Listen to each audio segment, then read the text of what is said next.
Star Bharat पर telecast होने वाला आप सबका फेवरेट शो राधा कृष्ण की कहानी के आज रात के एपिसोड की शुरुआत होगी हनुमान जी और गरुण देव के साथ, जो दोनों ही सूर्य देव के निकट होंगे, बहुत ही ज्यादा निकट। गरुण देव हनुमान से कहेंगे कि तुम चाहो तो अभी भी अपनी हार मान सकते हो और तुम चाहे कितना भी जोर क्यों ना लगा लो, लेकिन मैं ही जीतने वाला हूँ। सूर्य देव यहाँ पर बहुत ज्यादा चिंता में डूबे नजर आएंगे और वो चिंता में भागे भागे श्री कृष्ण के पास पहुंच जाएंगे और उनसे कहेंगे, हे श्री कृष्ण, मेरी सहायता कीजिए। आप आखिर अपनी वास्तविकता हनुमान को बता क्यों नहीं देते कि आप ही श्री कृष्ण हैं और आप ही श्री राम, ताकि वो रुक जाएं और मुझे हानि ना पहुंचाए। श्री कृष्ण यहाँ पर देखते हैं सूर्य देव को, उन्हें समझाने की कोशिश करते हैं और मुस्कुराते हुए कहते हैं, नहीं सूर्यदेव, ऐसा कुछ नहीं होगा। हनुमान आपको कोई भी नुकसान नहीं पहुंचाएंगे और मैं अपनी वास्तविकता उन्हें अभी नहीं बता सकता।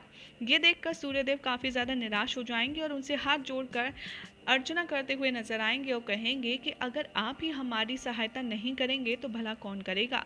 श्री कृष्ण यहाँ पर कहेंगे सूर्यदेव की चिंता को देखते हुए कि एक उपाय है जिससे आपकी रक्षा भी हो जाएगी और हनुमान को बुरा भी नहीं लगेगा। वो कहेंगे सूर्यदेव को बताते हुए कि आप एक काम कीजिए, हनुमान का हृदय बहुत ही कोमल है, वो आपके पास पहुँचे इससे पहले आप उसके पहुंच पहुँच जाइए, उससे विनम्र निवेदन करिए और वो अवश्य आपकी बात सुनेगा। सूर्यदेव को ये उपाय अच्छा लगता है और वो फौरन हनुमान के सामने प्रकट हो जाते हैं और कहते हैं, हे हनुमान, मुझसे क्या गलती हो गई है जो आप मुझे एक बार फिर से खाने के लिए आ रहे हैं। हनुमान यहाँ पर सूर्यदेव को प्रणाम करेंगे और कहेंगे कि आप की कोई गलती नहीं है, मैं आपको हानि पहुँचाने नहीं आया हूँ। मुझे ज्ञात है कि मेरे बचपन के किए हुई उस क्रीड़ा ने आपके अंदर भय भर दिया है, लेकिन आप मुझसे भयभीत हैं। बट मैं आपको बस यही बताना चाहता हूँ कि यहाँ पर मैं गरुण देव का अहंकार तोड़ने के लिए आया हूँ। उन्हें ही मैं ये सिद्ध करने के लिए आया हूँ कि प्रतियोगिता में कौन ज़्यादा तीव्र है, कौन ज़्यादा तेज़ है और कौन ऊंचे तक उड़ान भर सकता है। इसीलिए आप निश्चिंत हो जाइए, आपको मैं हानि नहीं पहुँचाऊँगा। यहाँ पर सूर्यदेव हनुमान की बात सुनकर थोड़े से शांत हो जाते हैं। बाद में हनुमान उनसे कहते हैं कि आपको बस एक काम करना है, जब गरुण देव आप तक पहुँचे आप उन्हें बताइएगा कि आखिर इस प्रतियोगिता में कौन जीता है और कौन हारा है। सूर्यदेव खुशी खुशी कहते हैं कि हाँ हाँ अवश्य, मैं उन्हें ये ज्ञात जरूर करवाऊंगा। थोड़े टाइम के बाद जैसे ही श्री हनुमान और भगवान सूर्य यहाँ पर बातचीत कर रहे होंगे, पीछे पीछे गरुण देव भी आ जाएंगे और कहेंगे कि सूर्यदेव, अब आप ही फैसला कीजिए कि कौन विजयी है और किसकी हार हुई है। यहाँ पर गरुण देव को सूर्य भगवान बताते हुए नजर आते हैं कि आपसे पहले हनुमान मुझ तक पहुँच गए थे, जिससे ये सिद्ध होता है कि उनकी गति, उनकी तीव्रता आपसे कहीं गुना ज़्यादा है, इसीलिए विजयी वही हुए हैं। यहाँ पर गरुण देव हनुमान को देखेंगे और उनसे कहेंगे कि मुझे क्षमा कर दीजिए, मैं अपने अहंकार में डूब गया था, मैं आपको पहचान नहीं पाया, मेरी गलती है।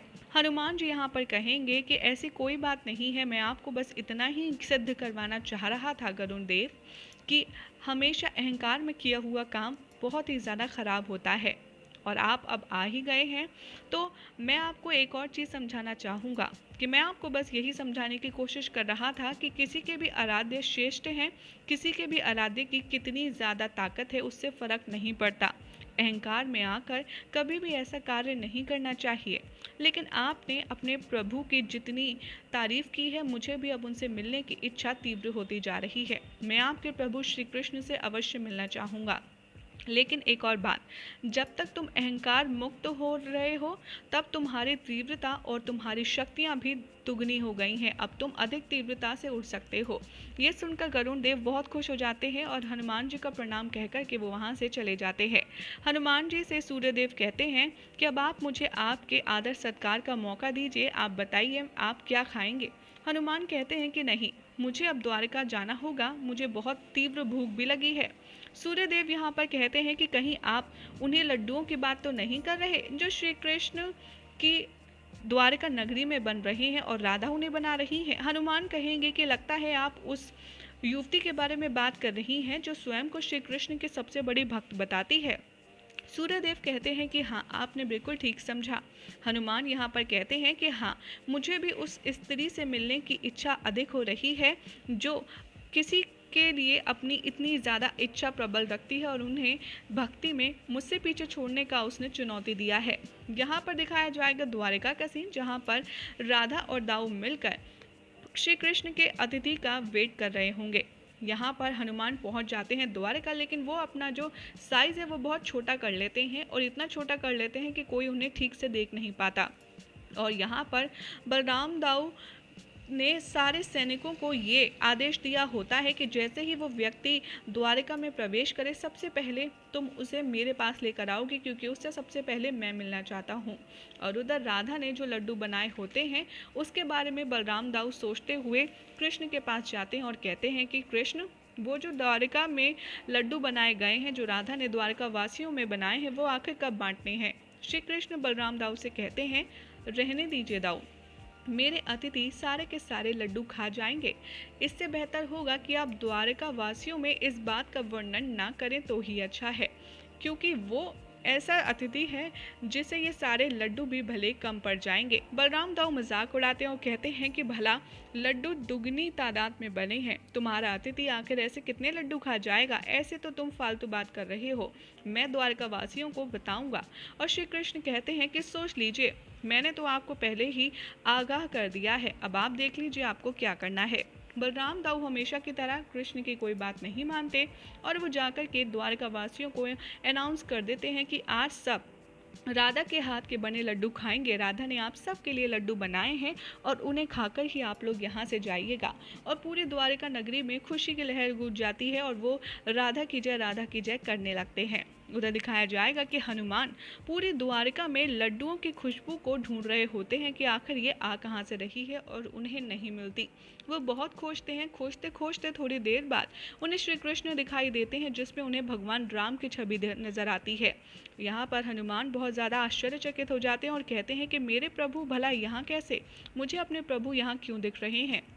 थोड़ी देर बाद श्री कृष्ण जो भगवान राम के रूप में हनुमान को दिख रहे हैं, वो कृष्ण में ही समाहित हो जाते हैं और श्री कृष्ण दिखने लगते हैं। यहाँ पर हनुमान कहते हैं कि हो सकता है मुझे प्रभु की इतनी ज़्यादा मिलने की इच्छा हो रही है, इसलिए मुझे हर जगह श्री राम ही नज़र आ रहे हैं।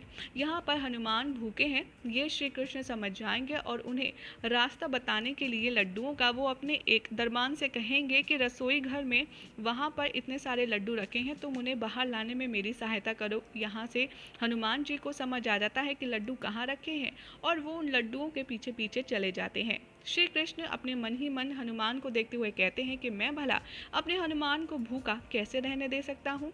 यही हो जाएगा आज रात के एपिसोड का एंड, जिसे देखना होगा बेहद इंटरेस्टिंग। आई होप आपको ये अपडेट अच्छी लगी हो। अगर अच्छी लगी तो इसे कमेंट ज़रूर करें, साथ ही हमारे चैनल को ऐसे ही मज़ेदार अपडेट के लिए सब्सक्राइब ज़रूर करें।